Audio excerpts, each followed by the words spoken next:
հավատքի վախճանը մեր փրկությունն է։ Պետրոս առաքյալ այսպես է ասում. ձեր հավատքի վախճանը ընդունելով, այսինքն հոգիների փրկությունը։ Կարդամ Պետրոս մեր եղբոր Սուրբ Հոգուց առաջնորդված գրած խոսքերը, առաջին նամակն է Պետրոս առաքյալի, առաջին գլխի 3-ից 9 համարը։ Օրհնյալ է Աստված և մեր Տեր Հիսուս Քրիստոսի Հայրը, որ իր առատ ողորմության համեմատ մեզ վերստին ծնեց դեպի կենդանի հույսը, Հիսուս Քրիստոսի մեռելներից հարություն առնելովը, մեր կենդանի հույսը, Քրիստոս հարություն առավ, դեպի այն անեղծ և անարատ և անթառամ ժառանգությունը, որ երկնքում պահված է ձեզ համար, որ Աստծո զորությամբ պահպանվում եք հավատքով դեպի պատրաստված փրկությունը, որ հայտնվելու էր հետին վերջին ժամանակում, որ նրանով կուրախանաք, թեև հիմա ինչպես որ հարկը պահանջում է, մի քիչ տրտմած եք կերպ փորձանքների մեջ, որ ձեր հավատքի փորձառությունն ավելի պատվական գտնվի, քան կորստյան ոսկին, որ կրակով է փորձվում, գովության, պատվի և փառքի համար Հիսուս Քրիստոսի հայտնությունումը, որին չտեսած սիրում եք, որ նրան հավատացիք, թեև հիմա չեք տեսնում և ուրախ եք անպատմելի և փառավոր խնդությունով ձեր հավատքի վախճանն ընդունելով, այսինքն հոգիների փրկությունը։ Մեր հիմնական ուրախությունը սա է, որ տեսնում ենք Քրիստոսով ապագա, երջանիկ ապագա, մի անարատ անթառամ, անվերջություն ունեցող ապագա։ Թեև այսօր տարբեր տեսակ փորձություն դժվարություններ, բայց հավատացողի համար մի ուրախություն կա հավատացյալ մարդու սրտում, որ անպատմելի, այսինքն դժվար է դա նկարագրել, բացատրել այդ ուրախության հիմքը, ուղղակի սա է, գիտես, որ ունես փրկություն, հավիտենական կյանք, հավատքիդ վախճանը հոգուտ փրկությունն է։ Աստվածաշնչում երբևիցե չի ասել, որ դու դարձար Աստծուն հավատքը Հիսուսին Տեր ընդունեցիր, երբեք նեղություն չես տեսնելու։ Այդպես չի ասել։ Նեղություններ կտեսնեք, բայց նեղություններում ձեզ հետ կլինեմ։ Պետրոսն էլ է սա այսպես ասում։ Նեղություններ կլինեն և նեղությունները մինչև անգամ պետք են, ասում է, ինչպես որ հարկը պահանջում է, կարիք կան, իրականում նեղությունների մեջ շատ բաներից սրբվում ենք, որոնք Աստծուց չեն։ Ավելի հավատքով կարչում ենք Աստծուն, երբ որ դուրս ենք գալիս նեղությունից, Աստծուն հավատալը մեր աչքին ավելի պատվական է, ավելի փառավոր է, քան ոսկին, որ մարդիկ շատերը դրանով են, այսպես ասած երջանիկ կամ վստահ իրենց տեսում, շատ հարստություն ունեն։ Հավատք ունեցող մարդը նեղությունից դուրս գալով, այսինքն հավատքով կառչեց Աստծուց, նրա խոստումներին հավատալով աղոթեց և դուրս եկավ դժվարություններից, Աստծո հանդեպ ունեցած հավատք ավելի պատվական է իր աչքին, քան կորստյան ոսկին։ Բայց որ դեպքում է քո աչքին Աստծուն հավատալը պատվական,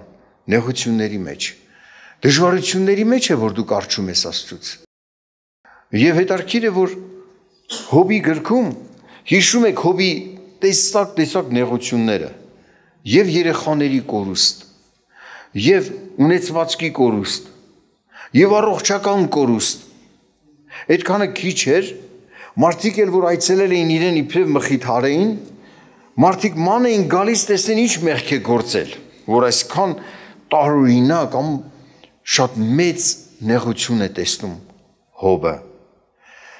Էդ էր նեղություն։ Դա էլ էր ճնշում մարդու վրա։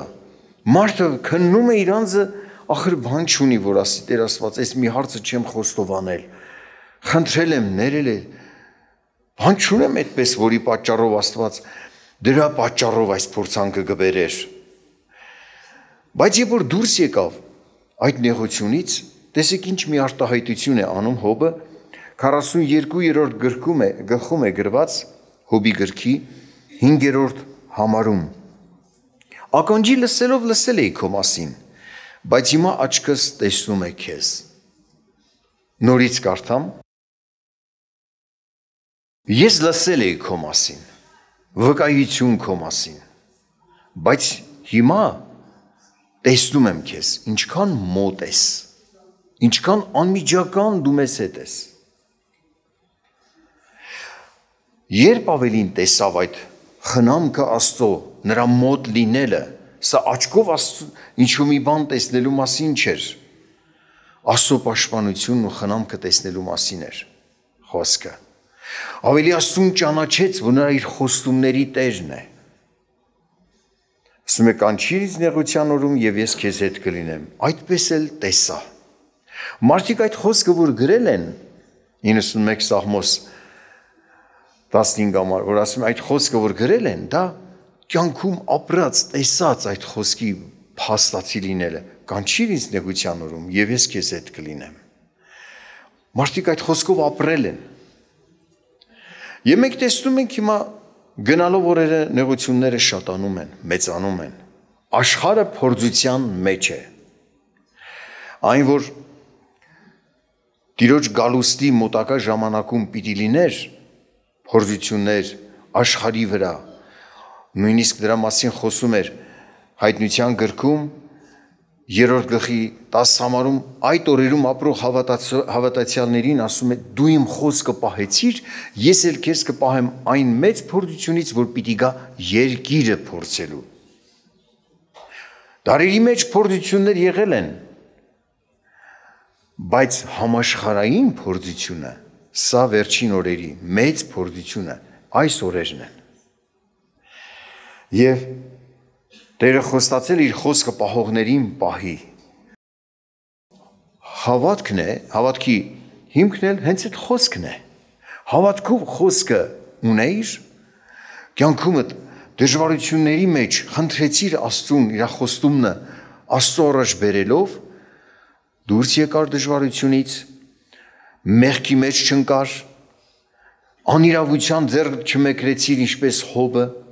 արդար պահեց իրեն, և հաղթական դուրս եկար, ավելի մեծ դժվարությունների հաղթելու հավատք ձևավորվեց քո մեջ, ավելի, սենց ասած, մեծ վստահություն Աստծո խոսքի հանդեպ ձևավորվեց քո մեջ։ Մարդիկ պատրաստում են իրենց, այսօր մեր պատրաստվելու ժամն է, շատ մոտ ենք տեսնում, մեջն ենք փորձությունների, մենք ընդունելով Աստծո խոսքը, առաջնորդությունը մեր անձը պատրաստում ենք վաղվա օրվա համար։ Հանգարցահաս նեղությանը չուրանալու Աստծուն, մեր անձը պատրաստում ենք։ Մեր հոգու փրկություն անսասան տեսնելու, դա մեր առաջին ուրախությունը։ Մենք մի քնություն անցանք 44 օրվա պատերազմը։ Շատ եղբայրներ, քույրերի զավակներ մահացան։ Մահացան, հետարքիր ապաշխարեցին, շատերը մահացան։ Դա մեզ համար եղավ մի ուրախություն, մխիթարություն։ Միայն նրանք չէին սգում, մենք էլ ենք սգում բոլորս, դա մեկ հաց, մեկ մարմին ենք մենք։ Իսկապես ապրում ենք այդ ցավը, բայց մենք անցանք միասին այդ քնությունը, այդ քնության օրերը։ Աստված ձեզ օրհնի։ Այն անձը, որ իր անձի, այն մարդը, որ պատրաստում է իր անձը հավատարիմ մնալու, աղաչում է Տիրոջը, ինչպես որ լսեցիք, Աստված է Սուրբ Հոգով մկրտում է դրանց, որ ավելի զորավոր լինեն, որ ավելի հաղթական լինեն այդ փափագ ունեցողներին, որ չեմ ուզում մեղքի մեջ ընկնեմ, Տեր, դու ինձ փրկություն ես շնորհել, թեև ձրի եմ ստացել փրկությունս, բայց դա պիտի պահեմ մինչև վերջ, ինձ օրհնի Տեր, զորացրու, այսօր եմ որոշում կայացնում վաղվա օրվա համար, ինչ կհանդիպի ինչ չգիտեմ, բայց իմ մեծ ուրախությունը հոգու փրկությունն է, ոչ միայն իմ հոգու փրկությունն է, Այլ իմ հարազատին, եթե վկայում եմ, եւ նա ապաշխարում է, դա ինձ համար ավելի մեծ ուրախություն է, քան իմ հարազատը առողջացավ ու երկար ապրեց։ Նրա հոգու փրկությունը իմ համար մեծ ուրախությունն է։ Աստված ձեզ օրհնի, սրա մասին մտածեք խորությամբ ավելի, հենց ժամանակը ստիպում է, որ մտածենք։ Հռոմեացիս նամակում 6-րդ գլխի 22-23 համարներում ասում է. բայց հիմա, որ մեղքիցն ազատված եւ Աստծո ծառա եղած եք, ձեր պտուղն ունեք սրբանալու համար, եւ նրա վերջը հավիտենական կյանք է, որովհետեւ մեղքի վարձքը մահ է, բայց Աստծո շնորհքը հավիտենական կյանք մեր Տեր Հիսուս Քրիստոսի ձեռով։ Ուսուցություն դարձրեք ինչ ասում, ունենք սա արդեն, մեղքի ծառա չենք, ազատված ենք, եւ ինչ որ մեղք էլ տեսնում ենք, որ ազատված չենք, պիտի փափագենք, որ ազատվենք։ Բոլորովին մեր կյանքից ոչ մի չարին ոտի տեղ չմնա, բռնելու տեղ չունենա։ Երբ որ մարդը տեսնում է հարատև կասկածի մտքերի տեղ է տալիս, ոնց որ մի հատ վատ հարևանի հետ անընդհատ սուրճ խմելու լինես։ Ինչի ես այդ չարի մտքերով ապրում։ Մերժիր, մեջքով կանգնիր դեպի չարը, դեպի Աստված գնա։ Եթե դու մերժես, նաև հոգով կմկրտվես։ Մերժողը դու ես, քեզանից անկախ չի չար մտքերի մերժելը, քեզանից անկախ չի, Աստծո զորությամբ է, սակայն քո որոշմամբ, քո հաղթությամբ։ Աստված հաղթությունը տալիս է քեզ, սա հիշեք, այլևս մեղքից առաջ ես, այլևս Աստծո հանդեպ եղող երկմտության կասկածով ապրելը ամոթ է։ Փառավոր հաղթությունը մեր առաջին կենթանի հույսը, Քրիստոսի հարությունը, այս գիտություն, այս հավատքը ունենալով մարդը անկենթան ապրի։ Վայել չէ։ Աստված մեզ օրհնի, մենք հենց սրա վրա պետք է մտածենք, որ պետք է Աստծուն ծառայենք, այն պտուղն ունենանք, որը սրբության պտուղներ են։ Դրա վերջը հավիտենական կյանք է։ Օրհնի մեզ Աստված։ Նեղություններն ու փորձությունները մեզ ավելի սրբության են տանում։ Ինչպես Պետրոսն ասում, դուք թեև կյանք ունեք արդեն, բայց հարկը պահանջում է, որ կերպ նեղության մեջ լինեք։ Մի տրտմեք, կարծես սա ասի Պետրոսը։ Թեկուզ նեղություն է, այո, նեղությունը տխրացնում է սիրտդ, բայց ուրախ եղիր, դու ունես փրկություն, դու ունես Աստված, հարություն առած Քրիստոս, որ նրան մեկացած ես, նա էլ քեզ է մեկացած, նեղությունը քեզ չտրտմեցնի, սիրտդ ուրախ հաղթական գնա առաջ։ Եբրայեցիս նամակում տեսեք ինչ մի հատ հավատքի մարդկանց ամպ է ասում, օրինակներ բերելով, ամպի պես մեզ շրջապատված այսպիսի հերոսներ, հավատքով հաղթություն անցած մարդիկ, Եբրայեցիս նամակի 11-րդ գլխի 32 համարից եմ կարդում, մինչև 40-ը, Էլ ինչ ասեմ, որ ժամանակս բավական չէ, որ պատմեմ Գեդեոնի, Բարակի, Սամսոնի մասին, հույսով եմ կարդացել եք 5 տականյան գրքերը, թեկուզ անուններ են, բայց դուք պատմություն եք հիշում, հաղթական պատմություն այս մարդկանց, Հեբթայելի մասին, Դավիթի և Սամվելի և ուրիշ մարգարեների համար, որոնք հավատքով թագավորությունների հաղթեցին, արդարություն գործեցին հավատքով, խոստմունքներ ստացան հավատքով, այրուցների բերաններ խցկեցին, կրակի զորություն անցրին, սրի բերանից պրծան, տկարությունից զորացան հավատքով, պատերազմի մեջ զորավորներ եղան, օտարների բանակներ փախցրին, կանայք իրենց մեռելներն ընդունեցին հարությունից, հարության հավատք ունենալով սուկ էին անում, այո, բայց ժամանակավոր սուկ էր սա իրենց աչքին, նրանք մխիթարված էին։ Այդ ինչ է ասում հավատքի վախճանը հոգիների փրկությունն է։ Եթե նույնիսկ այսօր մենք տեսնենք հանկարծակի sense պատերազմները գան ասնեն մեզ, շատ հարազատներ գնան այս կյանքից, բայց գիտես որ հավատացել է Հիսուսին եւ գնաց հանգստի մեջ, ինչ որտեղ երանելի է։ Բրծավ է տանջալից կյանքից։ Ժամանակավոր է բաժանվում, հավիտենության մեջ ունեցար նրան։ Նրա փրկությունով էլ ես դու ուրախանում անպատմելի փառավոր ուրախությունով։ Փառք նրան։ Ասում է կանայք իրենց մեռելներն ընդունեցին հարությունից։ Ուրիշներն էլ խիստ չարչարվեցան ազատությունը չընդունելով, որ լավագույն հարության հասնեն։ Ճիշտ ասած մեկ մտածում էի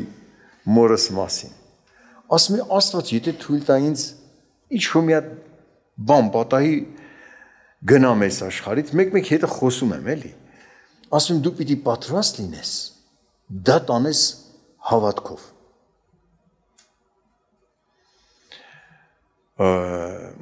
Բան են, չէ, ավելի թուլասիրտ են այդ կողմից։ Դե միշքան աշխատել եմ, իսկ կարացել եմ աշխատել, Աստված զորաս, հիմա էլ ձեզ համար եմ աշխատում այս խոսերով, Աստված ձեզ բոլորի տորհնի, ամեն ինչի պիտի պատրաստ լինենք, ժողովուրդ։ Գիտեք ոնց է, այն որ բես պիլոտնիկը բան գցեց, մարդիկ չհասցրեցին ցավը զգալ ու գնացին։ Դա ավելի հեշտ ճանապարհ էր, քան մարդիկ կան այսօր հիվանդ են, ունեմ հոգևոր հարազատներ, որ հիմա հիվանդ են եւ բավական ցավեր ունեն։ Նրանց ցավերից ես էլ եմ տանջվում։ Բայց այն որ բես պիլոտնիկը խփեց գնացին։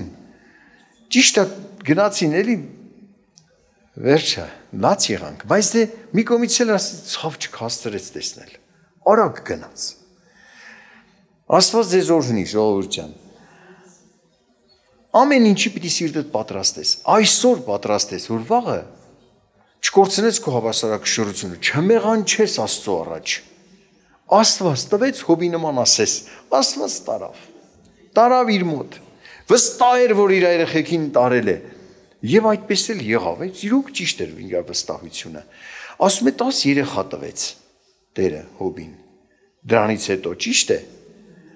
Ասում է կրկնապատկեց նրա ունեցվածքը, փաստորեն այն 10-ին տարել էր,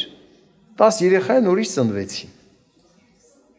Կրկնապատկեց հոբի որդին զավակներին։